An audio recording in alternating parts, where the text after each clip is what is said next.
Federal Signal Corporation, ticker FSS, they just completely blew past consensus estimates for the second quarter of 2026. Oh, absolutely crushed them. Right. I mean, net sales hit $670 million, which is Oh, a massive 19% year-over-year jump. yeah. And operating income is up 21% to $118.2 million.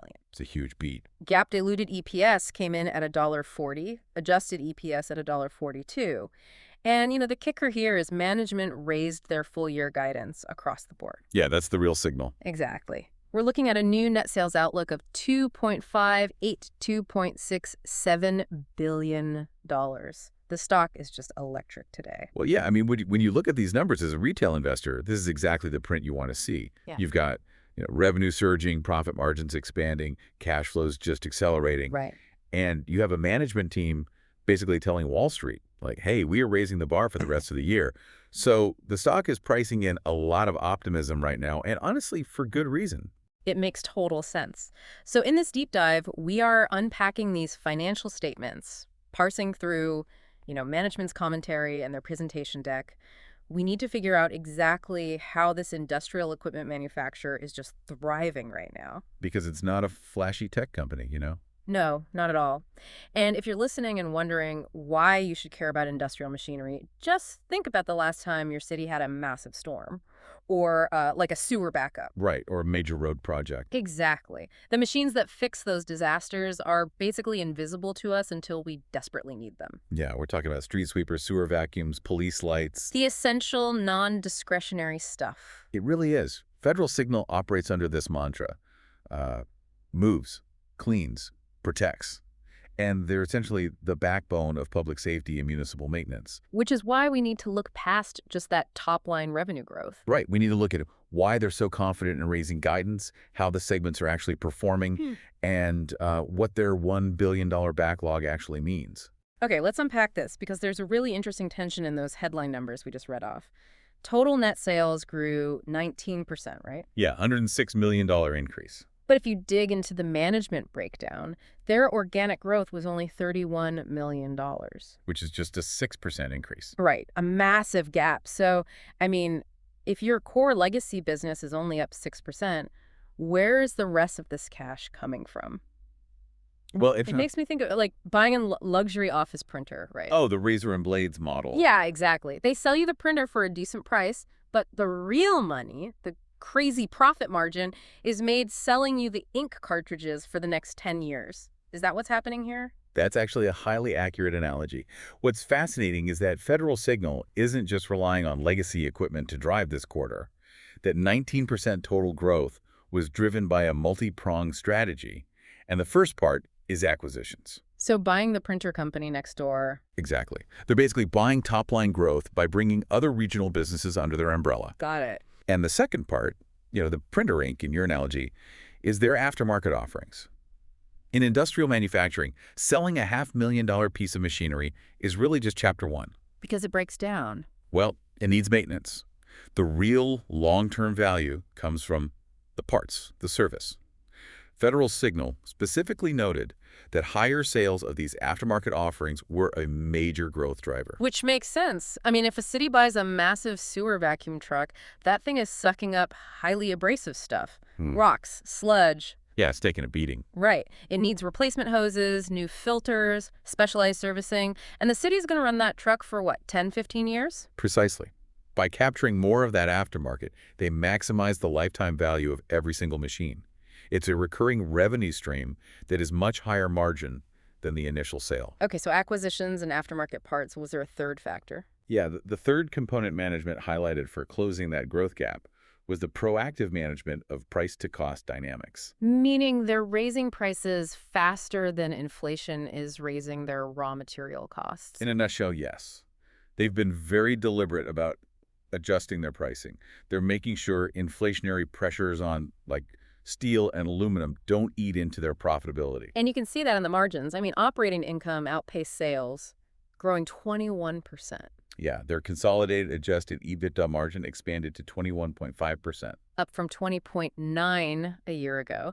So in plain English, for every dollar a city spends, Federal Signal keeps about 21.5 cents in core operating profit. Which is incredibly high for heavy industrial manufacturing. Right, so they're firing on all cylinders here. Let's look at where this revenue is actually generated, because there are two distinct divisions. Yeah, the Environmental Solutions Group, or ESG, and the Safety and Security Systems Group, SSG. Let's start with ESG, because the numbers here are staggering. Q2 net sales were $577.7 million. 2% year over year. And orders were up an incredible 24% to $547.8 million. The backlog is huge, too. Yeah, it sits at $934.8 million, with an adjusted EBITDA margin of 23.9%.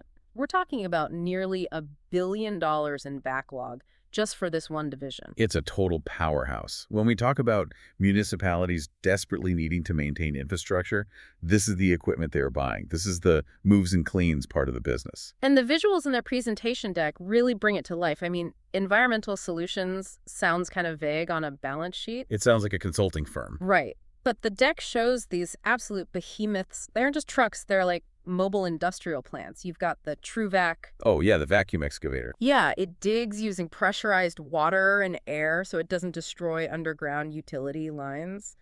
And then the Vector 2100i, which is this massive machine with articulated boom tubes for storm drains. And you can't miss the guzzler. No, it's painted this bright industrial yellow for heavy industrial spill recovery. And of course, the Elgin street sweepers quietly cleaning the curbs. And, building those requires highly specialized engineering. That's why there's such a high barrier to entry here. You can't just spin up a tech startup and build a Vector truck tomorrow. Definitely not. It's also why they can command that nearly 24% EBITDA margin. Cities cannot function if their storm drains are clogged before hurricane season. It is non-discretionary. But wait, if it's non-discretionary, why the sudden 24% surge in orders this specific quarter? Are cities just suddenly flush with cash? Well, you have to understand municipal procurement. The buying cycle isn't like you or me going to a car dealership. It is heavily bureaucratic. Lots of red tape. So much red tape. A city's public works department has to assess their fleet, request a budget, get it approved by city council, put it out for public bidding, Wow. and often wait for federal infrastructure grants to clear before signing a purchase order. So this 24% surge is likely a combination of long-delayed upgrades finally getting council approval, covered with federal dollars trickling down. That makes total sense. The bureaucratic dam finally broke, so that's ESG. Which brings us to the other side. Yeah. The Safety and Security Systems Group, SSG, the protects part. Right. This division is much smaller in total revenue, but it is incredibly efficient. Q2 sales were $92.5 million, up 10%. Yeah, the efficiency is wild. Their adjusted EBITDA margin is the highest in the company at 25.1%. The visual they use for this is so different, too. Yeah, it's this high-tech wireframe overlay of a police cruiser. It highlights the complex lighting controls, the dual-tone sirens, the dashboard systems. Highly electronic. It's all the technology that keeps first responders safe. Everything is integrated into the vehicle's central computer now. But I know there's a data point here you want to dig into. Yeah, here's where it gets really interesting and, frankly, as an analyst, a little concerning. If you look at the new Q2 orders for SSG, they didn't go up. They dropped. Yeah. In Q2 of 2025, they had $98.6 million in orders. This quarter, it fell 10% to $88.9 million. Yeah. And the backlog is only $67.3 million. So hold on, with all this robust municipal spending, why are cities suddenly buying fewer police sirens? Did they lose a major contract? Is this a red flag? It's exactly the kind of discrepancy that spooks retail investors if they don't understand the mechanics. But what's fascinating is when you synthesize the data, that alarm bell stops ringing. I'm skeptical. Walk us through it. How is a 10% drop not a problem? Primarily because of the lumpy nature of government contracts we just talked about. Order timelines here are inherently erratic. They don't look like a smooth, upward trending sauce chart. A state highway patrol might place a massive fleet upgrade order in Q1 for 500 cruisers. Then in Q2, they order absolutely nothing because the budget is exhausted. So a 10% drop in a single quarter for a $90 million division is basically just a shift in the timing of one or two mid-sized contracts. So it's a timing blip, not a structural decline in demand. Exactly. And you have to look at the profitability of the orders they did fulfill. Even with the dip in new orders, they're still operating at a 25.1% margin. Which is massive. They are incredibly efficient, and you have to contextualize it. SSG is the smaller segment. That 10% dip is entirely eclipsed by the massive 24% surge in ESG orders, which pulled in over $547 million. Right. The pie is growing so much on the heavy machinery side that a temporary lull in siren orders doesn't really matter. Which leads us to the next major question. It's the cash. Exactly. If they're pulling in over $500 million in orders on the truck side and keeping 24% as profit, where is all that cash going? That is the $113 million question. Literally. Operating cash flow skyrocketed to $113 million in Q2 alone, an 89% increase year over year. Just a massive influx of liquidity. Generating that much operating cash in 3 months gives management incredible strategic flexibility. Let's look at the defensive side first. Yeah, defensively, they're maintaining a super strong balance sheet. They have $1.04 billion of availability under their revolving credit facility. Which is huge. And they use some of that Q2 cash to pay down $97 million in debt. Right. Paying down debt in this macroeconomic environment is just a guaranteed risk-free return on capital. By reducing interest burden and keeping a billion-dollar revolver, they are insulated against credit crunches. Yeah, if the economy goes into recession, they aren't going to be squeezed by debt covenants. And then there's the return to stockholders. They funded $9.1 million in dividends in Q2. About 15 cents a share. Right, and they've already announced a similar dividend for Q3. That rewards the investors currently holding the stock. But you can't just play defense. You have to invest in the future. The offensive side. They anticipate $45 to $55 million in capital expenditures for 2026. This is money going into their own factories, right? Upgrading machinery, expanding capacity for that backlog. Yeah, internal reinvestment. And then the M&A strategy. They completed the acquisition of Western Technology in July for about $9 million. And there it is. That's the compounding loop of industrial growth. Yeah. The cash flow lets them pay down debt, reward stockholders, upgrade plants, and quietly bolt on companies like Western Technology. Yeah. That feeds right back into the inorganic growth strategy we discussed earlier. Buy a smaller player, integrate them, expand market share, generate more cash, repeat. Exactly. Which gives the management team the confidence to do what every investor wants. Raise the outlook. Bumping the net sales outlook to that 2.58 to 2.67 billion range, and raising adjusted EPS to $5.12 to $5.30. It's a definitive signal. They have clear visibility into sustained momentum through the end of 2026. So when you boil down all the spreadsheets and jargon, what is the core narrative here? To me, it comes back to the backlog. They have exactly $1.00 billion in backlog across the company. $1 billion worth of machinery already ordered, just waiting to be built. It's a massive insurance policy. If you're worried about inflation or interest rates or consumer spending, you look at this and realize the demand is locked in. Municipalities have already fought through the council meetings and signed the purchase orders. Tremendous downside protection. They aren't waking up Monday wondering if anyone will buy a vacuum truck. The orders are in hand. The only challenge is executing on the manufacturing side to maintain those margins. And they are executing exceptionally well. But, this raises an important question for you to mull over as you think about this sector. Throughout this whole report, we've talked about massive fuel-burning utility trucks. Right. But if you look at their Q2 presentation, one prominently featured image is the Elgin plug-in hybrid street sweeper.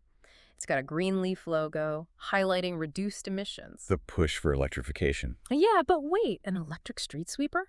Batteries are incredibly heavy. If you fill a giant vehicle with tons of street debris and then add a multi-ton lithium-ion battery pack, doesn't that just destroy the payload capacity? That is exactly the R&D challenge. Municipalities are under intense pressure to decarbonize. They want green fleets. Yeah. But physics is physics. Yeah. These trucks need to haul massive loads. So the provocative thought for the long-term investor is this. How much of Federal Signal's future backlog will be dictated by this frantic race to electrify? Can they transition fast enough? Exactly. Can they move to hybrid and electric platforms and maintain market share? And more importantly, will the cost of new battery integration eat into that pristine 24% margin we've been praising? It's a fascinating pivot point. The infrastructure that moves, cleans, and protects our cities is going to look fundamentally different in a decade. Oh, absolutely. And the companies that figure out the battery payload math are going to win the next era of municipal contracts.